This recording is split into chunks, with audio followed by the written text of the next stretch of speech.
Sejam bem-vindos para a nossa terceira aula de Direito Processual Civil no curso preparatório para a prova de ingresso da EMERGE da Companhia Jurídica. Meu nome, como vocês já sabem, é Eduardo Quintanilha Teles de Menezes, eu sou o professor de vocês. A gente trabalhou na primeira aula com teoria geral do processo, na segunda aula a gente trabalhou com processo de conhecimento, foi uma aula muito prática e, portanto, um pouco mais longa, porque a gente tem que fazer uma leitura de código intensa.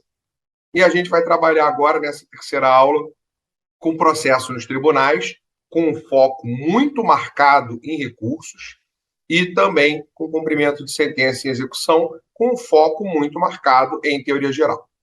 Como eu faço sempre com vocês, eu começo fazendo aqui uma divisão de tela e que permite a gente estar colocando o que vai efetivamente constar do programa. Então, o que consta do programa de vocês em processos nos tribunais e recursos é teoria do precedente judicial, que é uma parte de processos nos tribunais, como se fosse uma teoria geral de processos nos tribunais, e depois recursos, teoria geral, e recursos em espécie, apelação, agravo de instrumento, embargos de declaração, agravo interno, recurso ordinário, recurso extraordinário, especial e embargo de divergência. O que não consta do programa? O que não está no programa de vocês, mas são matérias que normalmente a gente vê numa aula de processo nos tribunais. Ordem do processo nos tribunais, são aspectos procedimentais que se estendem do artigo 929 ao 946. Remessa necessária, que no CPC é tratada lá junto com sentença, mas que obviamente não é sentença, não é coisa julgada, é uma condição de eficácia da sentença, mas que a sujeita a como se fosse uma instância recursal dentro do tribunal, e por isso é estudada dentro de processo nos tribunais, está no 496. E nós temos alguns elementos muito importantes hoje em dia, mas que não constam no programa de vocês. Incidente de assunção de competência, no 947, incidente de arguição de inconstitucionalidade, 948 e 950, conflito de competência, 951 a 959, homologação de decisão estrangeira e sentença estrangeira, 960 a 965, ação rescisória, 960 a 975, incidente de resolução de demandas repetitivas, 976 a 987, e reclamação, do 988 a 993. Eu tenho que destacar para vocês o incidente de assunção de competência, a ação rescisória e o incidente de resolução de demandas repetitivas. E por que eu sou obrigado a destacar esse incidente para vocês? Porque esses incidentes não só acabam sendo muito discutidos doutrinariamente, como dois deles, o assunção de competência e o incidente de resolução de demandas repetitivas, geram precedente judicial. E isso é parte da matéria que a gente vai ter que estudar. Outra coisa que é muito importante para mim, e acaba sendo uma visão, como é que eu vou dizer para vocês, quase profissional, porque a gente acaba usando muito isso quando a gente pensa em defensoria pública e na atuação prática de maneira geral, é exatamente a questão da reclamação. É um instituto que vem crescendo na sua importância, vem crescendo na sua utilização e que deve ser estudado para que a gente possa compreendê-lo cada vez melhor. Estou acertando meu código aqui do lado. Vocês sabem que eu uso o código, eu estou com mais de um computador aqui ligado, eu uso esse e uso também aqui do lado. Bom, com toda a minha estranheza a essa nossa modalidade, já estou gravando aula há um montão de tempo, mas não consigo me adaptar 100%. Vamos começar com aquilo que nos interessa, que são os precedentes judiciais ou jurisprudência, que é tratado do 926 a 928. Nós vamos usar muito código, mas nós vamos usar uma parte teórica também, que eu vou deixar nas telas para vocês. Bom, quando a gente pensa em precedente judicial, a gente tem que pensar numa coisa chamada segurança jurídica. É isso. É isso. O que a gente quer é que uma mesma situação receba um mesmo tratamento e que situações diferentes recebam tratamentos obrigatoriamente distintos. Nós queremos coerência, segurança e estabilidade. Nós não queremos que os precedentes mudem o tempo todo porque A ou B está julgando uma determinada matéria. Eduardo, essa preocupação é uma preocupação recente? Isso surgiu agora nesse Código de 2015? Não, de jeito nenhum, muito pelo contrário. A gente já tem essa preocupação há muito tempo, é um processo evolutivo desde os assentos portugueses. Eu estou falando de legislação aplicada no Brasil. Se a gente for falar de outros países, a gente tem um enfrentamento da questão dos precedentes muito mais antigo. No Brasil colônia, os tribunais de relação eram as cortes de segunda instância e a Casa de Suplicação era o equivalente a uma Suprema Corte para Portugal e para as colônias. Essa Casa de Suplicação, que era o intérprete máximo desse direito português, ela tinha nas suas decisões os chamados assentos, como eram chamadas as decisões, os assentos, que eram acolhidos pelas instâncias inferiores como sendo vinculantes. Então veja que aí você já tinha um precedente judicial, e não só um precedente judicial, mas um precedente judicial de natureza vinculante. Desde então, a importância do precedente, que se modificou drasticamente no CPC 2015 para o CPC anterior, veio crescendo e veio se alterando. No direito brasileiro, a gente tem que lembrar que nós temos uma origem romano-germânica, chamada civil law. E essa origem, ela impõe uma vinculação à lei, prioritariamente, e não aos precedentes judiciais. Do outro lado, a gente tem o direito anglo-saxão, que traz a common law, que se vincula mais a precedentes judiciais do que a lei. O que nós temos visto ultimamente é uma aproximação dos países que adotam common law com uma valorização dos precedentes. Desculpa, os países que adotam civil law, uma valorização dos precedentes judiciais, dos países que adotam common law, com uma valorização da codificação e da realização de leis para tratarem determinados assuntos. Bom, o que seria então precedente? Precedente seria o pronunciamento judicial proferido por um processo anterior, empregado como base de formação de outra decisão judicial em um processo posterior. Veja que é o conceito tipo mínimo denominador comum, é o menor conceito que eu consigo fazer. Decidir com base no precedente valoriza a isonomia, tratamento igual para os iguais, e a segurança jurídica, coerência das decisões. Você começa a ter decisões idênticas para situações idênticas. Isso é muito importante.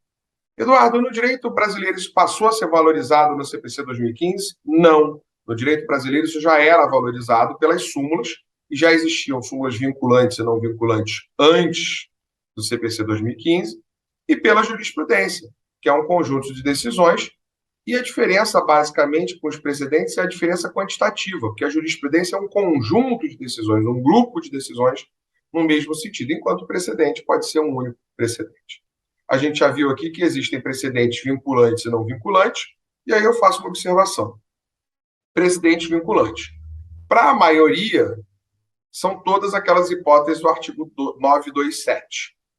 Em contrário, nós temos o Alexandre Freitas Câmara, que diz que só seriam vinculantes dos incisos 1, 2 e 3, e dos incisos 4 e 5 seriam meramente argumentativos. Bom, vamos fazer uma leitura rápida do 296 e do 926. Eu vou aqui botar no CPC para vocês. Está aqui. Do 926 e do 297. Os tribunais devem uniformizar a sua jurisprudência e mantê-la estável, íntegra e coerente. A gente vai falar disso daqui a pouco. Estável, íntegra e coerente, que é uma característica da uniformização de jurisprudência, portanto, também dos precedentes judiciais. Na forma estabelecida, segundo os pressupostos fixados no regimento interno, os tribunais editarão enunciados de súmula de correspondentes à jurisprudência dominante. É o que nós chamamos de súmula. Esses enunciados são aquilo que nós chamamos de súmula. E editar enunciados de súmula, os tribunais devem ater-se às circunstâncias fáticas dos precedentes que motivaram sua criação. Isso é muito legal. Ele está querendo que a gente trate da ratio decidente, ou seja, daquilo que os levou a decidir, das questões de fato e da norma que se extrai daquela decisão. 927, e aí a gente está falando dos precedentes propriamente. Os juízes e os tribunais observarão: 1. As decisões do Supremo Tribunal Federal em controle concentrado de constitucionalidade. 2. Os enunciados de súmula vinculante. 3. Os acórdãos e incidentes de assunção de competência, falei para vocês. E resolução de demanda repetitiva em julgamento de recurso extraordinário e especial repetitivo. Esses 3 não tem dúvida, todo mundo concorda. A dúvida está no 4 e no 5, que parte da doutrina diz que eles não seriam vinculantes, mas a maioria defende que eles são vinculantes. 4. Enunciados de súmula do Supremo Tribunal Federal em matéria constitucional e Superior Tribunal de Justiça em matéria infraconstitucional. Orientação do plenário ou do órgão especial aos quais estiverem vinculados. Então, os juízes obedecem àqueles tribunais aos quais estão vinculados. Bom, quando nós olhamos esses precedentes, e considerando a visão que a gente tem do examinador de vocês, eu acho que vocês deveriam utilizar essa visão completa do 927, eu não tenho muita dúvida que a gente tem que considerar todos eles como vinculantes.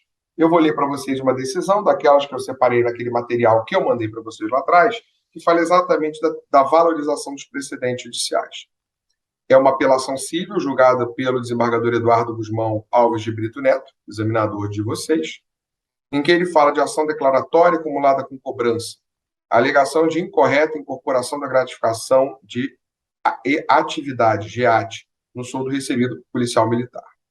E lá embaixo, antes da conclusão, ele diz: manutenção da sentença que se impõe, eis que em consonância com o entendimento do IRDR, efeito vinculante, conforme disposto no inciso 1 do artigo 485 do CPC, precedentes jurisprudenciais.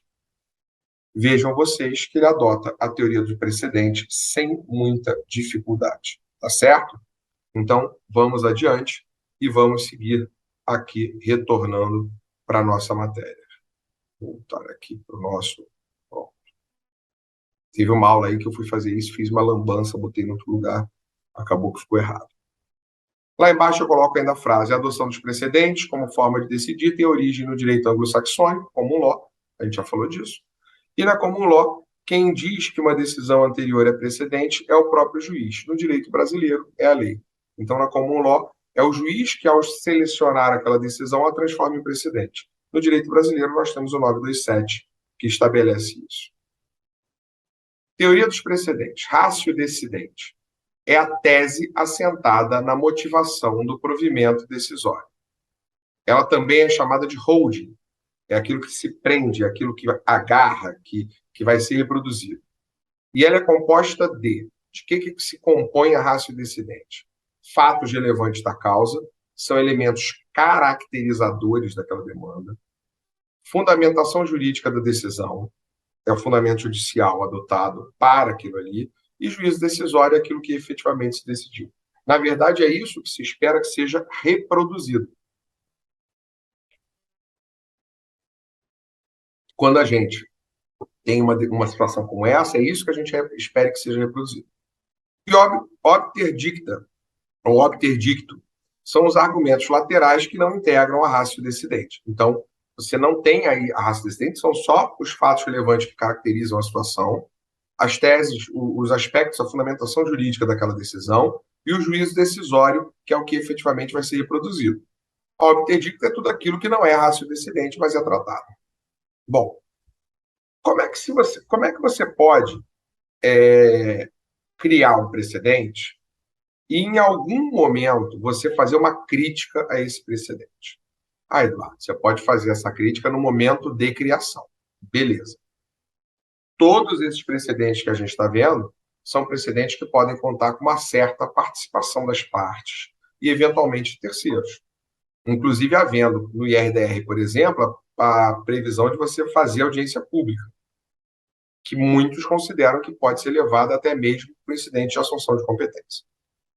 Entretanto, você também deve ter a possibilidade na sua cabeça de você ter um precedente já criado que, por algum motivo, você não vai adotar. Então, como é que você combate os efeitos perpetuadores dos precedentes judiciais? E aí eu estou fazendo uso da obra do Barbosa Moreira, o mais clássico dos doutrinadores de processo civil modernos. Preventivamente, legitimidade ampla, participação na formação do precedente. Então, você vai ter que permitir uma atuação das pessoas, da sociedade, na formação do precedente judicial. E repressivo, você tem 3 meios muito famosos. O overruling é a alteração ou superação de entendimento com abandono do precedente. Então, você vai ver que aquele precedente não serve mais. Então, se ele não serve mais, você tem um overruling. E aí você pode ter um overruling retrospective, quer dizer, em retrospectiva, que tem efeito retroativo. Você diz, olha só, ele não serve mais e já não devia ter se servido na situação tal. E você tem o overruling sem efeito retroativo, prospective, que vai permitir que você, a partir daquela decisão, trate a matéria de uma maneira diferente. Você tem até o que algumas pessoas identificam como sendo um overruling antecipatório, ou seja, você, ao trabalhar a matéria, vê que aquilo ali tem um precedente, vê que aquele precedente não deve mais ser adotado, e você já corrige ele ali. Você tem uma segunda hipótese de evitar o efeito perpetuador dos precedentes através do overriding, que é a alteração ou superação parcial do precedente com a restrição ou limitação da sua incidência. Então, você, ao invés de afastar todo o precedente, você afasta uma parte do precedente. É o override. E, por fim, o distinguish, que não é uma crítica ao precedente. É uma crítica aos fatos caracterizadores da ratio decidente que iam levando à aplicação equivocada de um precedente. Você vai dizer, a situação não é a mesma. E se a situação não é a mesma, são situações distintas, daí o termo distinguishing, você vai verificar que essas diferenças do caso concreto permitem que você afaste a aplicação do precedente judicial. Jurisprudência e precedentes. E eu acabo sempre tratando disso, porque eu acho importante para a gente ter uma noção razoável disso. Precedente é a uniformidade de decisão em causas idênticas. Você tem o mesmo fato, aplica a mesma decisão. A jurisprudência é a uniformidade de decisões sobre temas em causas diferentes. Então, você tem fatos distintos, mas que há uma orientação dos tribunais num determinado sentido que te permite aplicar aquilo ali, você não precisa ter exatamente a mesma situação. A outra distinção que a gente já fez aqui é que o precedente pode ser uma única situação, que seja formalmente indicado como precedente judicial. Uma decisão de RDR, um processo que gerou uma decisão de RDR. Enquanto você pode ter na jurisprudência, você tem que ter na jurisprudência um grupo, um conjunto de decisões. 926 fala da jurisprudência estável, íntegra e coerente. Estabilidade é aquela que considera os julgados anteriores, para você não dar uma decisão do nada, inovadora, absurda, sem pé em cabeça, ou sem muito fundamento, ou sem muita aceitação, e ela passar a ser considerada como jurisprudência, você tem que ter estabilidade. Integridade é aquela construção a partir de uma história institucional que evolui sobre o tema, é uma construção sólida, íntegra, de acordo com a jurisprudência, em muitos casos com a doutrina, e coerência, que é uma isonomia de princípios, é uma razoabilidade nessa decisão. Enunciado de súmula da jurisprudência dominante é o verbete, ou enunciado, que indica como um tribunal decide uma determinada matéria, são o que nós chamamos de súmula regularmente, e súmula vinculante é aquela que é um enunciado de súmula da jurisprudência dominante de um tribunal, mas ela atende aos requisitos. Há uma controvérsia atual entre os órgãos do Poder Judiciário ou entre esses e a administração pública. Entretanto, você tem um risco de grave insegurança jurídica e relevante multiplicação de processos sobre uma mesma matéria que autoriza você ter a formação do precedente, está no artigo 103A da Constituição. Então, você precisa ter uma controvérsia ou você precisa ter o risco da grave insegurança jurídica. E, somado a isso, reiteradas decisões do STF, que vai gerar uma súmula vinculante. Tá certo? Essa súmula vinculante obriga os órgãos do Poder Judiciário e, isso é muito importante, obriga também a administração pública. É um momento em que você tem uma ligação direta que meio que quebra ou mitiga a tripartição de poderes.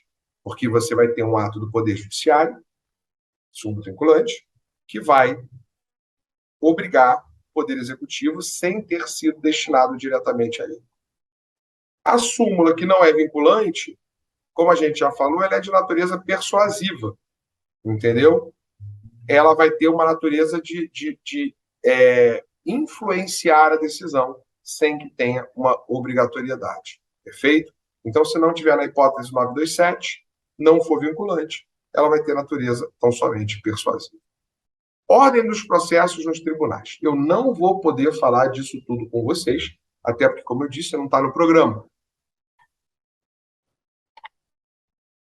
Mas eu não tenho coragem de simplesmente ignorar tudo, porque tem algumas coisas aqui no meio que são muito importantes e que vocês têm que ter uma noção.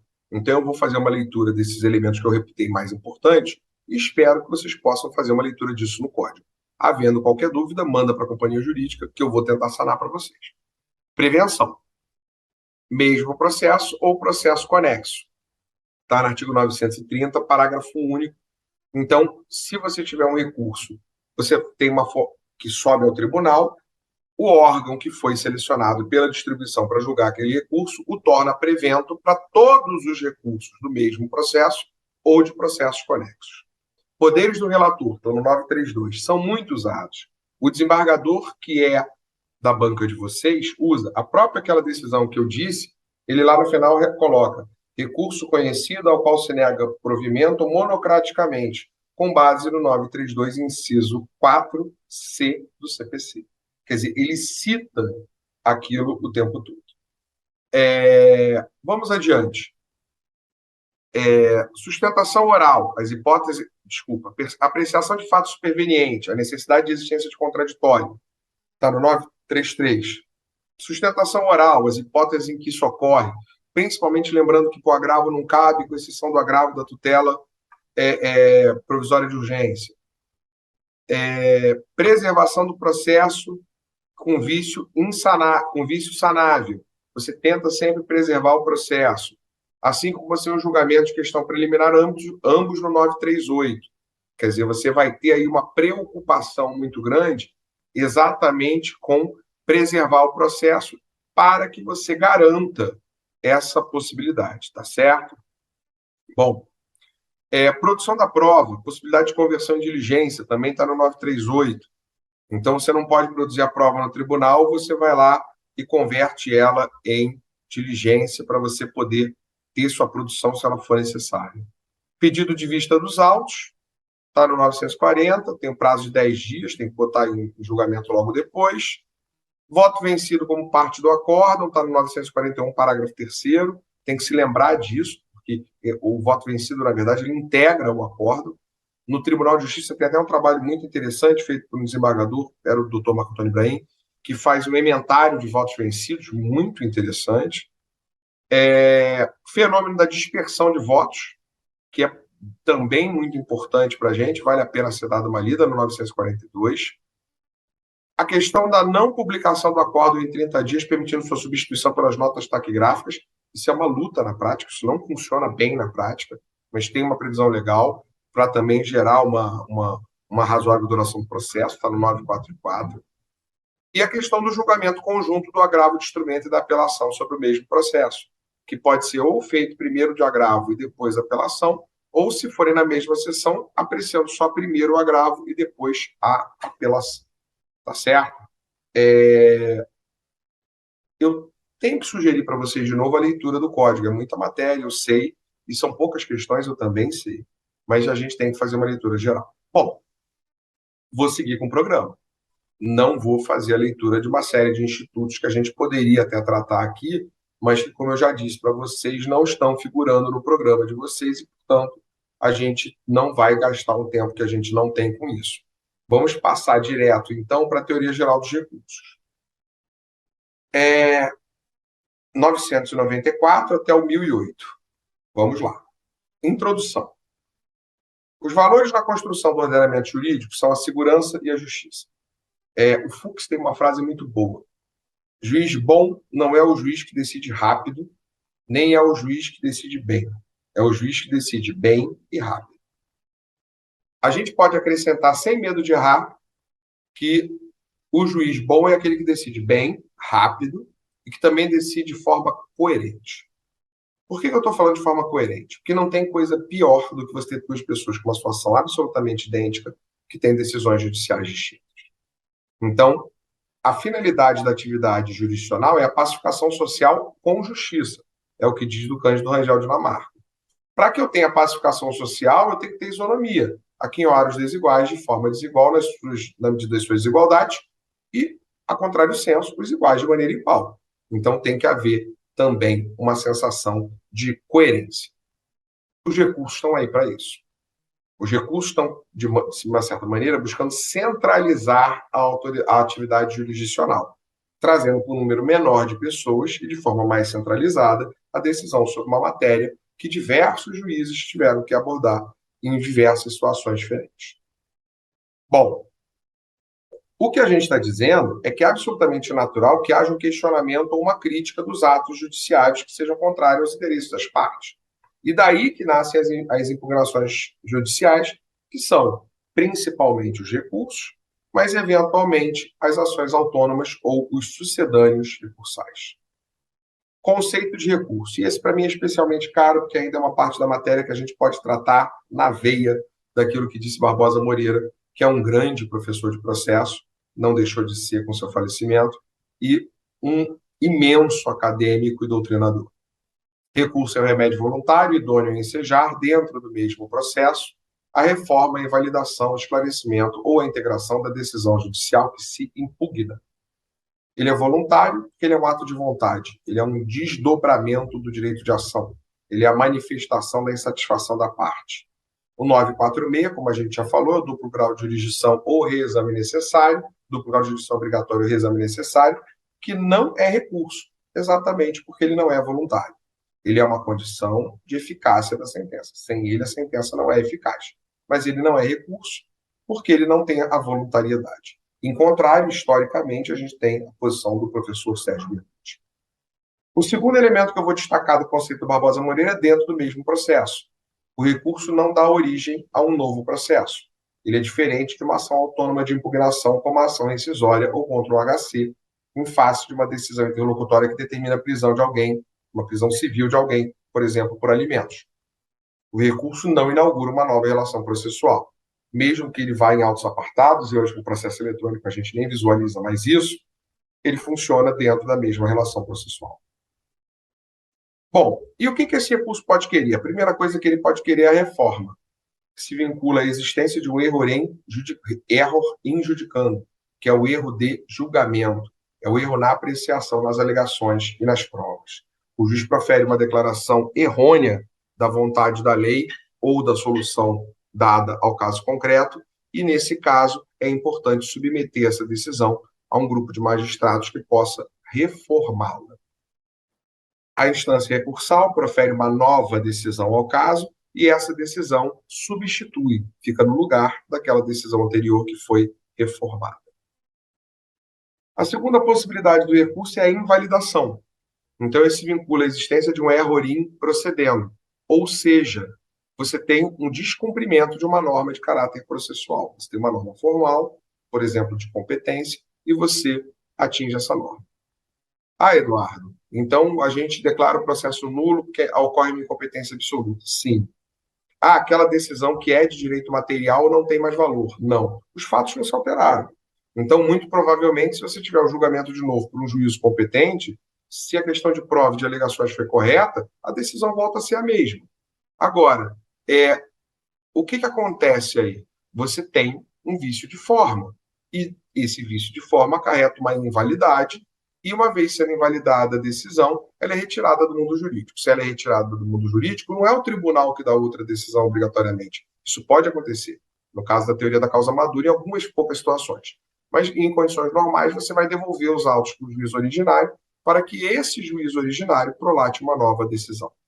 Nesse caso, como regra, a decisão do recurso não substitui a decisão do juiz originário. Ela retira a decisão do juiz originário do mundo, mas manda ela atuar. OBS.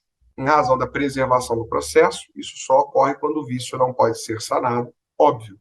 A ideia é sanar vícios e permitir que o processo continue de uma maneira séria. Esclarecimento da decisão é um dos efeitos exclusivos dos embargos de declaração. Ele ocorre nos casos em que a decisão proferida é obscura ou contraditória. Então, nesses casos, você não vai pedir para o juiz julgar de novo. O juiz já julgou, você só quer entender o que ele julgou. Então, você vai pedir que ele reexprima, que ele reexpresse aquilo que ele já havia afirmado. O vício não é da decisão em si, do conteúdo decisório, do sim ou do não. O vício é da expressão das ideias pelo magistrado na sua decisão. Nesse caso, como eu disse, o único recurso cabível para esse fim são os embargos de declaração. Integração da decisão. Integração também é um recurso exclusivo, vai gerar recurso exclusivo de embargos de declaração, a atividade de suprir lacunas. Nesse caso, a atividade julgadora não se encerrou, ele se omitiu, ele deixou de tratar de alguma coisa. Então, ele vai reabrir a atividade decisória, vai sanar aquela decisão que foi uma decisão citra petita e vai prolatar uma decisão sobre a matéria sobre a qual ele não havia se posicionado. Outro aspecto que a gente separa do conceito do Barbosa Moreira de recursos, contra decisões judiciais. Recurso só existe contra decisão judicial que tenha conteúdo decisório. Despacho de mero expediente são irrecorríveis, é o que consta, por exemplo, do 1001 do CPC.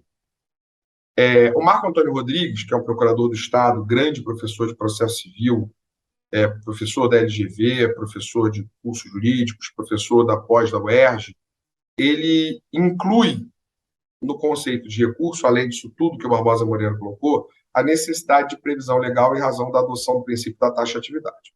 Está coberto de razão, mas não tira o valor do recurso, do conceito de recurso Barbosa Moreira.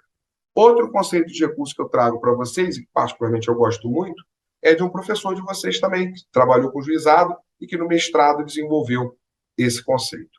Recurso pode ser descrito como instrumento de manejo voluntário, posto dentro da relação jurídica processual à disposição das partes, dos terceiros prejudicados e do Ministério Público. Ele acrescenta aqui um elemento de legitimidade que no conceito do Barbosa não existe, voltado a identificar o desvio numa situação lesiva, é a questão do interesse processual, que também é importante, produzida por um ato judicial de conteúdo decisório, a fim de promover sua substituição ou sua reexpressão pelo mesmo órgão que a produziu ou por outro órgão do Poder Judiciário.